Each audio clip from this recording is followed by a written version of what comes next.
Bismillahirrahmanirrahim. Assalamualaikum warahmatullahi wabarakatuh. Sahabat beriman, setiap yang bernyawa pasti akan mati. Bagaimanakah perjalanan ruh manusia setelah kematian?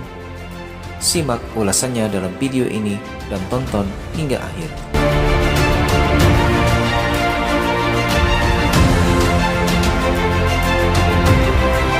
Dari Al-Barak bin Azib radhiyallahu anhu, beliau menceritakan, kami pernah mengiringi jenazah orang Ansor bersama Rasulullah SAW. Sesampainya di kuburan dan menunggu liang lahatnya dibenahi, Rasulullah SAW duduk menghadap kiblat. Kami pun duduk di sekitar beliau dengan khusyuk. Seolah-olah di kepala kami ada seekor burung. Di tangan Nabi SAW ada ranting. Beliau pun menusukkan ke tanah. Kemudian beliau menengadahkan ke langit, lalu beliau menunduk. Beliau ulang 3 kali. Kemudian beliau bersabda, mintalah perlindungan kepada Allah Subhanahu wa Ta'ala dari azab kubur. Beliau ulangi 2 kali atau 3 kali. Kemudian beliau berdoa, ya Allah, aku berlindung kepadamu dari azab kubur. Kemudian beliau menceritakan proses perjalanan ruh mukmin dan kafir. Sesungguhnya hamba yang beriman ketika hendak meninggal dunia dan menuju akhirat, turunlah malaikat dari langit. Wajahnya putih, wajahnya seperti matahari. Mereka membawa kafan dari surga dan hanut, minyak wangi dari surga. Mereka pun duduk di sekitar mayit sejauh mata memandang. Kemudian datanglah malaikat maut alaihissalam. Dia duduk di samping kepalanya dan mengatakan, wahai jiwa yang baik, keluarlah menuju ampunan Allah dan ridhonya. Keluarlah ruh itu dari jasad, sebagaimana tetesan air keluar dari mulut ceret, dan langsung dipegang malaikat maut. Para malaikat yang lain tidak meninggalkan walaupun sekejap, dan mereka langsung mengambil dari malaikat maut. Mereka memberinya kafan dan hanut itu. Keluarlah ruh dengan sangat wangi seperti bau parfum paling wangi yang pernah ada di bumi. Para malaikat itu pun naik membawa ruh itu. Setiap kali bertemu dengan malaikat yang lain, mereka akan bertanya, ruh siapakah yang baik ini? Mereka menjawab, Fulan bin Fulan, dengan nama terbaik yang pernah dia gunakan di dunia. Hingga sampai di langit dunia, mereka minta agar pintu langit dibukakan. Lalu dibukakan. Mereka naik menuju langit berikutnya dan diikuti para malaikat langit dunia hingga sampai di langit ke-7. Kemudian Allah SWT berfirman, tulis catatan amal hambaku di Iliyin. Tahukah kamu apakah Iliyin itu? Yaitu kitab yang tertulis disaksikan oleh para malaikat. Kembalikan hambaku ke bumi, karena dari bumi aku ciptakan mereka, ke bumi aku kembalikan mereka, dan dari bumi aku bangkitkan mereka untuk kedua kalinya. Maka dikembalikanlah ruhnya ke jasadnya.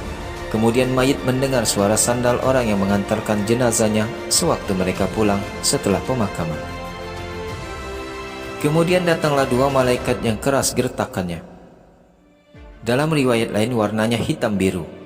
Lalu mereka menggertaknya dan mendudukkan si mayit. Mereka bertanya, siapakah Robmu? Si mukmin menjawab, Robku Allah. Apa agamamu? Tanya malaikat.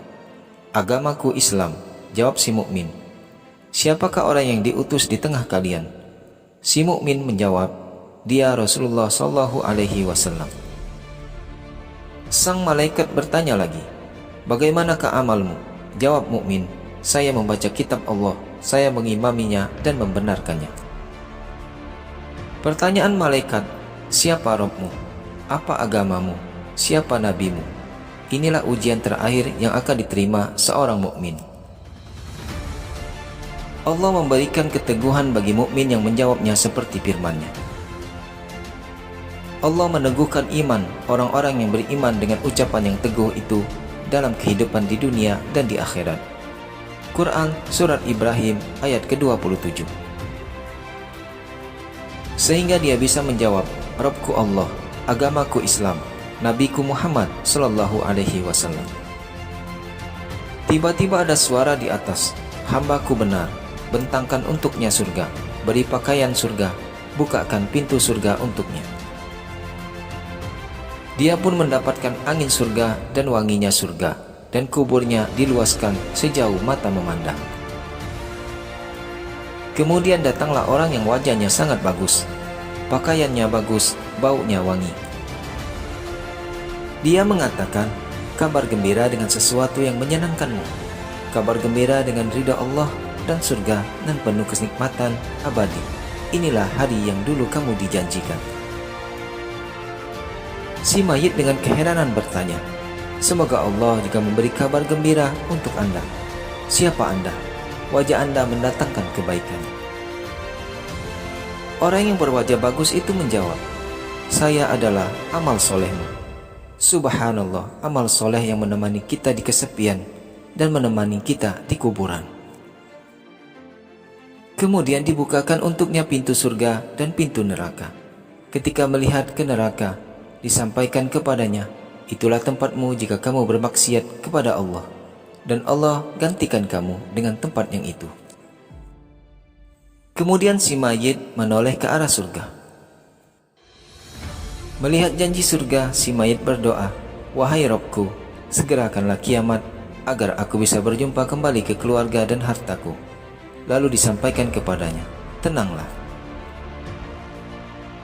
Sementara hamba yang kafir, ketika hendak meninggalkan dunia dan menuju akhirat, turunlah para malaikat dari langit yang bengis dan keras. Wajahnya hitam. Mereka membawa masuh atau kain yang tidak nyaman digunakan dari neraka. Mereka duduk di sekitar mayit sejauh mata memandang. Kemudian datanglah malaikat maut dan duduk di samping kepalanya. Dia memanggil, wahai jiwa yang busuk, keluarlah menuju murka Allah. Ruhnya ketakutan dan terpencar ke seluruh ujung tubuhnya. Lalu malaikat maut menariknya. Sebagaimana gancu bercabang, banyak ditarik dari wol yang basah, sehingga membuat putus pembuluh darah dan ruang tulang, dan langsung dipegang malaikat maut. Para malaikat yang lain tidak meninggalkan walaupun sekejap, dan mereka langsung mengambilnya dari malaikat maut. Kemudian diberi masuh yang mereka bawa. Ruh itu keluar dengan membawa bau yang sangat busuk, seperti busuknya bau bangkai yang pernah ada di muka bumi. Mereka pun naik membawa ruh itu. Setiap kali mereka melewati malaikat, malaikat itu pun bertanya, ruh siapakah yang buruk ini? Mereka menjawab, Fulan bin Fulan, dengan nama yang paling buruk yang pernah dia gunakan ketika di dunia, hingga mereka sampai di langit dunia. Kemudian mereka minta dibukakan, namun tidak dibukakan. Ketika itu Rasulullah SAW membaca firman Allah, orang-orang yang mendustakan ayat-ayat kami dan menyombongkan diri terhadapnya, tidak akan dibukakan bagi mereka pintu-pintu langit, dan tidak pula mereka masuk surga, hingga unta masuk ke lubang jarum. Quran Surat Al-A'raf ayat ke-40. Kemudian Allah Subhanahu wa Ta'ala berfirman, tulis catatan amal hambaku di Sijjin, di bumi yang paling dasar. Kemudian dikatakan, kembalikan hambaku ke bumi, karena aku telah menjanjikan bahwa dari bumi aku ciptakan mereka, ke bumi pula aku kembalikan mereka, dan dari bumi aku bangkitkan mereka untuk kedua kalinya. Kemudian ruhnya dilempar hingga jatuh ke jasadnya. Kemudian Rasulullah SAW membaca firman Allah, barang siapa mempersekutukan suatu dengan Allah, maka adalah ia seolah-olah jatuh dari langit lalu disambar oleh burung, atau diterbangkan angin ke tempat yang jauh. Quran Surat Al-Hajj ayat ke-31. Kemudian ruhnya dikembalikan ke jasadnya, sehingga dia mendengar suara sandal orang mengiringi jenazahnya ketika pulang meninggalkan kuburan. Kemudian datanglah dua malaikat, gertakannya keras. Mereka pun menggertak si mayit dan mendudukkannya. Mereka bertanya, siapa rohmu? Si kafir menjawab, saya tidak tahu. Apa agamamu? Tanya malaikat. Saya tidak tahu. Jawab si kafir, "Siapakah orang yang diutus di tengah kalian?" Si kafir tidak kuasa menyebut namanya.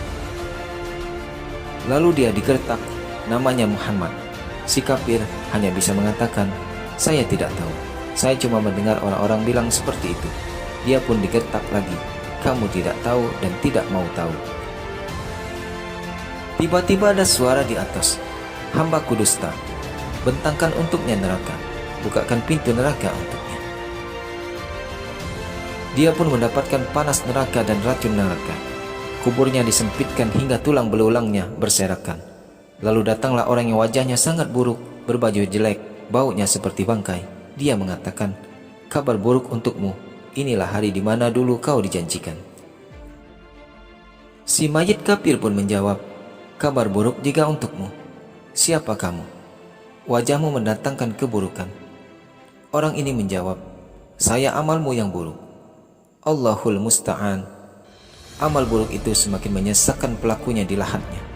Kemudian dia diserahkan kepada makhluk yang buta, tuli dan bisu.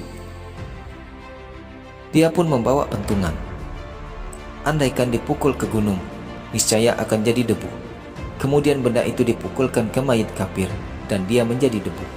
Lalu Allah Subhanahu wa ta'ala kembalikan seperti semula, dan dia pun memukulnya lagi.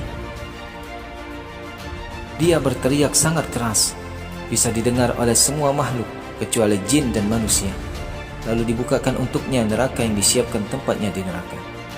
Dia pun memohon, "Ya Rabb, jangan engkau tegakkan kiamat." Hadis ini diriwayatkan oleh Ahmad, Abu Daud, Su'aib Al-Amud, menyatakan sanadnya sahih. Albani menyatakan hadis ini hadis yang sahih. Wallahu a'lam bissawab. Demikianlah video kita kali ini. Semoga bermanfaat dan menambah keimanan kita kepada Allah Subhanahu wa ta'ala. Akhirul kalam, wabillahi taufik wal hidayah. Wassalamualaikum warahmatullahi wabarakatuh.